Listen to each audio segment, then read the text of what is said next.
Hi, CityCast listeners. It's officially springtime, which means it's the perfect time to become one with nature. Even though Houston isn't thought of as your typical place for wildlife, we actually have an environment full of cool creatures. And today, I'm sitting down with Cin-Ty Lee, author of Field Guide to North American Flycatchers, and nature contributor Scott Solomon, to find out about the beauty of birding in our city.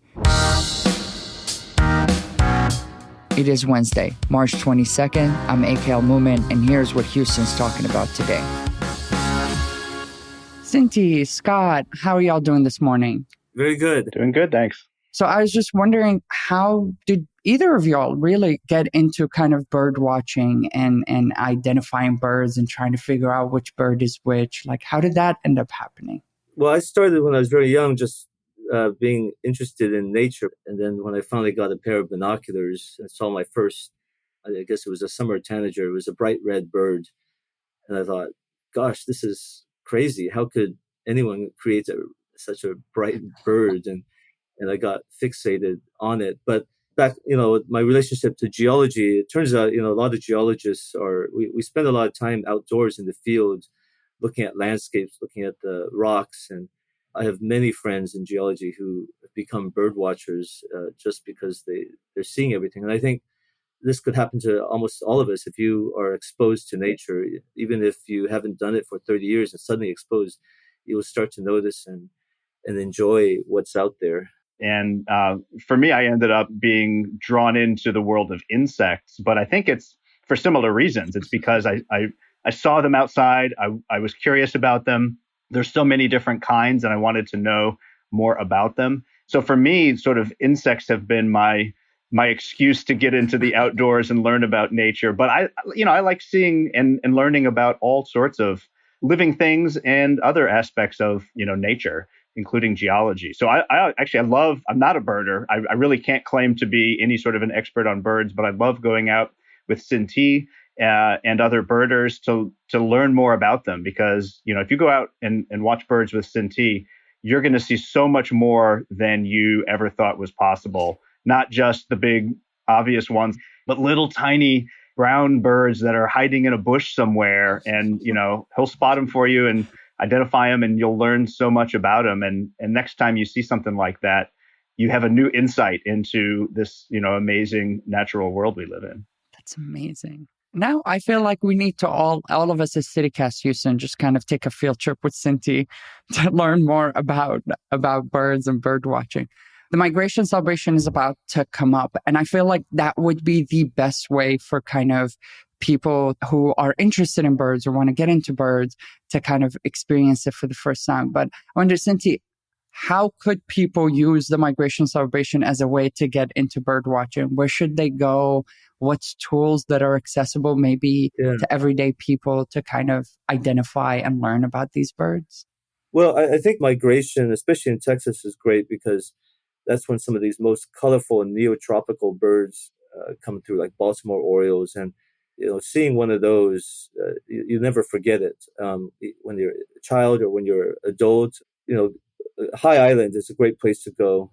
That's about an hour and a half away, big migrant trap.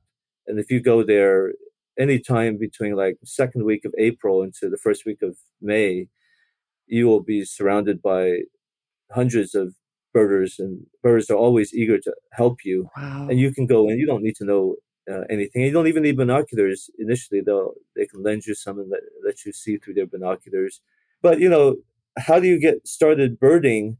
I think a lot of people may be a little bit intimidated by, the height of the barrier to get in. But actually, I think you can enjoy birds just if you walk in a local park. Just start paying attention, even to the grackle. And once you start paying the grackle, you'll gradually start to pay attention to other birds. You don't need binoculars. You don't need a book necessarily in the beginning. Just enjoy how they behave. Just stop and watch them. Slow down. And then you can graduate to putting up a feeder in your yard or and watch the birds come.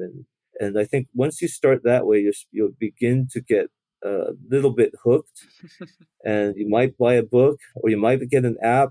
iNaturalist works really well. Of course, it's hard to photograph birds with an iPhone, but you can get another camera and you upload it. And with things like iNaturalist and Merlin ID, these apps, they really help you get up to speed on learning how to identify the birds. And then once you get a little bit familiar with their, reach out to the Audubon Society or other societies, and there's always people willing to help. And you go out with a bird watcher, and what they'll do is they'll show you how to see a bird a little bit, and then you go back on your own, and you'll be a little bit better, and so forth. And actually, it goes pretty quickly. Before you know it, you might be addicted. Yeah, it's definitely an easy thing to get hooked on because they're so cool to see and learn about. And I was going to add, there's another book that just came out that's also really nice called Slow Birding. Oh, that's right. Yes. Yeah, which is actually written by Joan Strassman, who is a former colleague of ours who was on the faculty at Rice University for many years and longtime Houstonian. And it's all about kind of, not just looking at identifying a bird, but taking the time to pay attention and sort of see what it's doing, learn a little bit about its behavior, which is a really fun way, I think, to get into birding, because they're always doing interesting behaviors if you just sort of stop and pay attention. I'm hooked. I feel like I need to schedule some time to go to High Island right now. High Island is like one of the neatest places I've been. One of my favorite things about it, there are literally bleachers set up looking into the bushes, which I've never seen anywhere else. But that just gives you a sense for how excited people are for these amazing birds that just pass through pretty briefly in our area. But like, you can see so many cool things there. You can just sit there in the bleachers and, watch these incredible birds. I mean, where else can you do that? It's so cool. That is amazing. That is amazing. High fees and a low rate. That's what your big bank offers for your business savings. It's time to bring your business to Live Oak Bank. For a limited time, earn $150 when you open a new business savings account at Live Oak Bank. Convenient digital access, superior customer support, no maintenance fees, and one of the best interest rates in the country. Open a business savings account before March 31st to qualify. For full offer details and terms, go to liveoakbank.com/Spotify. I wanted to talk to y'all about ospreys. What are ospreys exactly, for people who might not know what they are, considering they get misidentified so much? Yeah, ospreys, they are birds of prey, and we have them here in Houston, mostly in the winter. They're pretty large, but they eat fish, and we often call them fish eagles. They'll fly down into a lake, catch a fish out of the water, pull it up, and you can see them flying out there above you with the fish in their talons, and then they set on a perch and then eat it. Pretty cool birds. They are such fascinating birds and how efficiently they fish. Would y'all consider them like some of the best fishing animals, fishing creatures on the planet? Yeah, for sure. They get up high and they can see the fish, and they don't drop if they don't see that fish, and they're good. They sound pretty cool, but they do get misidentified a lot with eagles. Why is that such an easy transition to kind of immediately assume that they're eagles flying in the sky? They are subtly different. The eagle is actually quite a bit bigger, and it's black, and it has a white head, the bald eagle. And the osprey has more of a striped appearance on its head. If you saw them side by side, completely different. But when something flying over you, it's in the heat of the moment, you could go, oh, it's an eagle. Everyone wants to see an eagle, right? Yeah. And how many of them are in Texas? Oh, gosh, I don't know if I could give you a number, but certainly even in just Houston, there's got to be quite a few. I'd say in the winter, we must have at least 100 if you ran around all of Harris County. If you go along the coast, from the upper Texas coast down to Brownsville, we probably have thousands. But they don't flock. You're not going to see many at the same time. They're kind of solitary birds.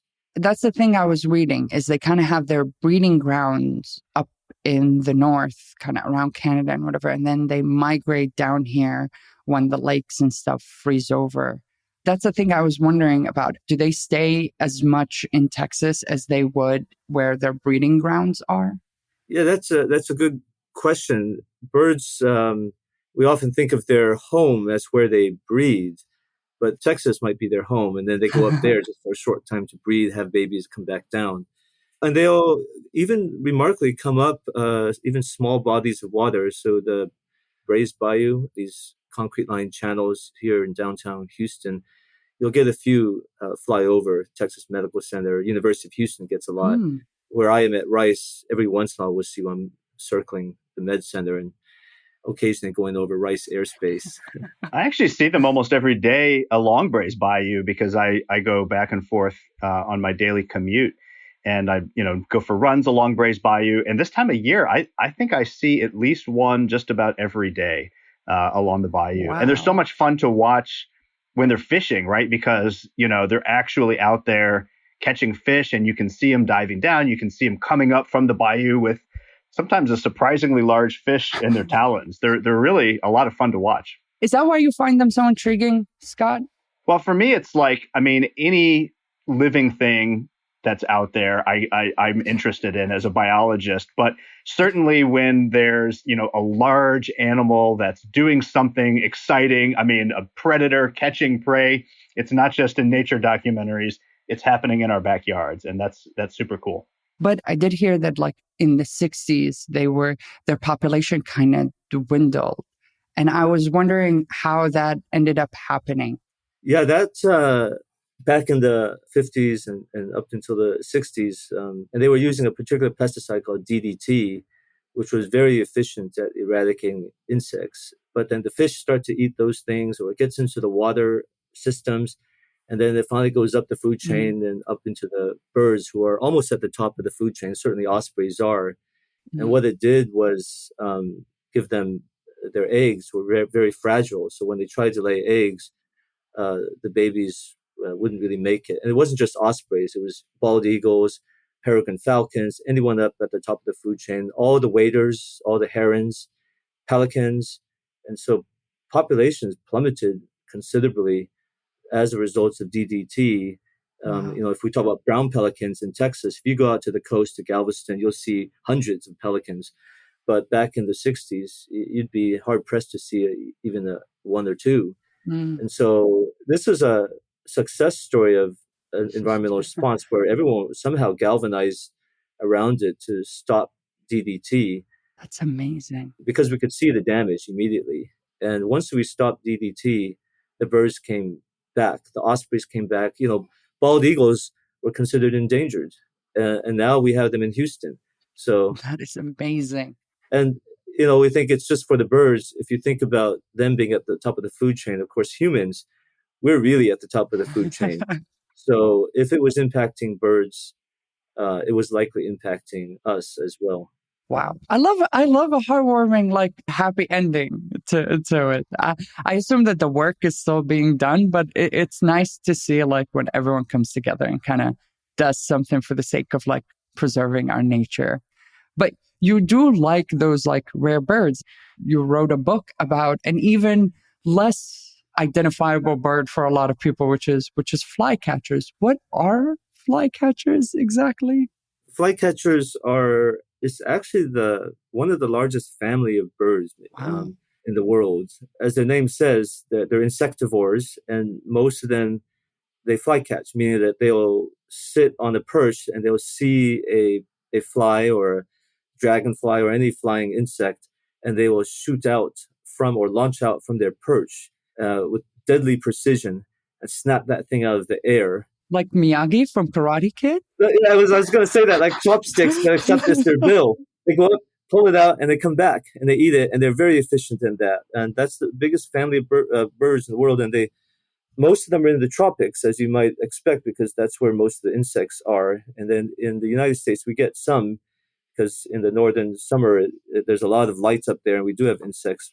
So they're kind of the last frontier for bird identification. And it's largely because although there's so many, they're very diverse, but they almost all look the same.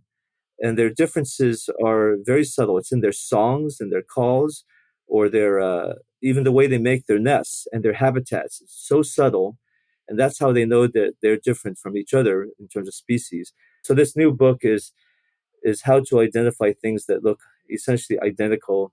It's written in a way that should be accessible to beginners. You don't need to identify it right away. You just need to be able to describe it and focus on the right features. And then that just makes you a better birder. flycatchers are kind of the perfect Venn diagram for like Scott, right? Like they're the connection between like insect life and stuff. So that is really interesting. Oh yeah, definitely a connection with the insects. Yeah. Yeah, that's right. Cin-Ty's favorite organisms are always eating my favorite organisms, but that's okay. No hard feelings. I have through birds, I have found a deep love for insects because they're at the lower part of the food chain. But if there weren't any insects, there won't be any birds. So wow. That's right. I follow the insects too. I don't know as much as Scott, but they're all important. They're all important. This is like a dream team. We love it. Well, I really appreciate y'all for coming on and like giving us this tour of everything that happens in our own backyard here in Houston. Every day, I keep learning that there's more to see, there's more to learn. So I really appreciate y'all. Thank y'all so much for coming on. Yeah, thank you very much. Yeah, this is great. Thanks.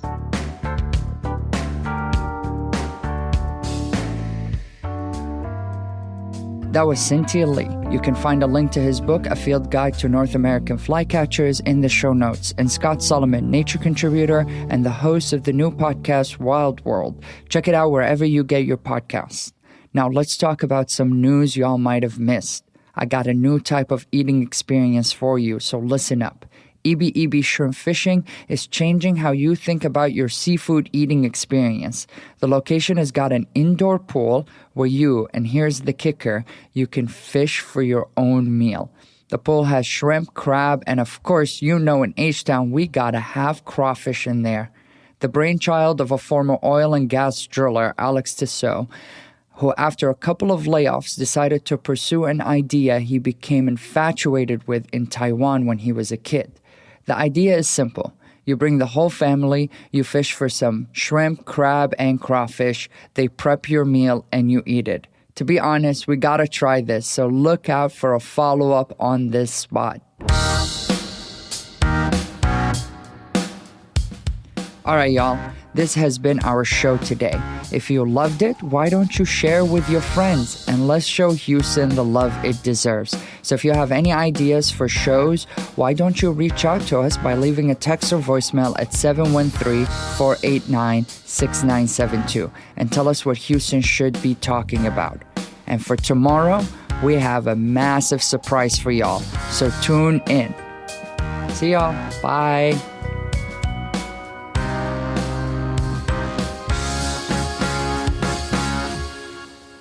I think I nailed it on the first go.